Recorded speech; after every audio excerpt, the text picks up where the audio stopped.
This is your Daily 5 for Thursday, January 1st, 2026. For our first commentary film of the year, I decided to do something that was goofy, silly, and I was expecting to be laughably bad. A film that I first saw as part of the Best of the Worst series over on the Red Letter Media channel, 1987's The Uninvited. Now, the basic premise of this movie is so dumb that you think that you're going to be in for probably a very empty and hilariously ineptly made film.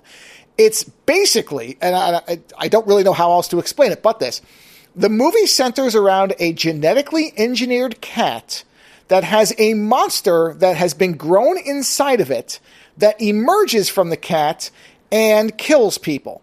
It ends up in the possession of a group of young people who are brought onto a yacht by a wealthy drug dealer, embezzler, something, who wants to get to the Cayman Islands and needs the young people on the boat as cover in case the SEC pulls them over in the water to find out what they're doing there and to hide $3 million in dirty money of some kind.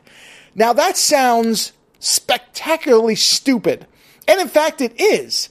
And yet, this movie that I thought was going to only just be something that Lando and I laughed at and made fun of is actually a entertaining bad movie. When you hear the so bad it's good thing, this is that movie. This is actually, and I wouldn't even say so bad because it's shockingly well paced. The movie never really drags. It is, and RLM pointed this out in their review, the movie moves at a good clip. So there were really three surprising things about this movie. One, that the pacing was actually fairly good, that it didn't drag at points. Two, Lando and I both ended up really liking two of the characters in the movie and wanting them to survive to the end. And three, the monster inside the cat isn't all that monstrous. And what I mean by that is, and you don't get this if you've seen that RLM episode, of course they have to edit their episodes down for length, so you don't really always get a true sense of the movie. So it's not any slam on them, it's just how it has to be because they're usually reviewing 3 or more movies. But from the clips they selected, you think this is just an indiscriminately killing monster cat, that it doesn't really care, it's just slaughtering whoever's in front of it. But in fact, in the movie, there's only one person that the monster inside the cat kills that isn't a bad person. And even that death is related to hunger. The cat, or the monster, I guess, or the cat, both, whatever, is hungry and it can't find food. So it eats the fingers of one of the young people. And that's the only time the cat attacks. It doesn't even kill that person, although because its saliva is toxic, that person probably would have died anyway based on what we see otherwise. But the person doesn't rip their throat out or anything like that. It's not just killing them, it's just eating literally their fingers, finger food. Everybody else is somebody you'd want to die anyway, which is just a remarkable thing in a movie that looks like and sounds like a monster killer film. Just a film where everybody's going to die by the hands of the monster, except one or two people maybe, and everybody.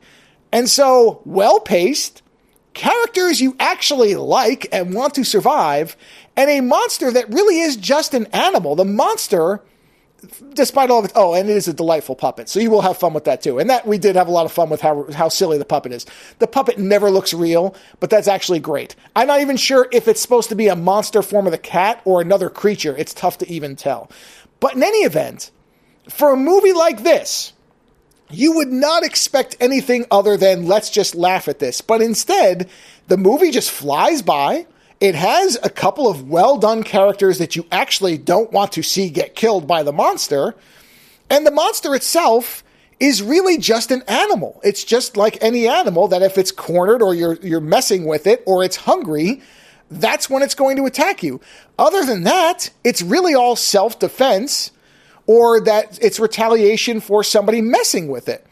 And that's just astonishing because, again, the basic premise of the movie is about a monster that has been genetically engineered inside of a cat that kills people. That's what you would think reading this and looking at the cover art. That's all it would be. But instead, don't get me wrong, it's still a bad movie. It's not well made. The narrative doesn't make any sense, really. The plot holes are enormous. And yet, for a movie about a genetically engineered monster inside of a cat, this one is worth seeing. Later.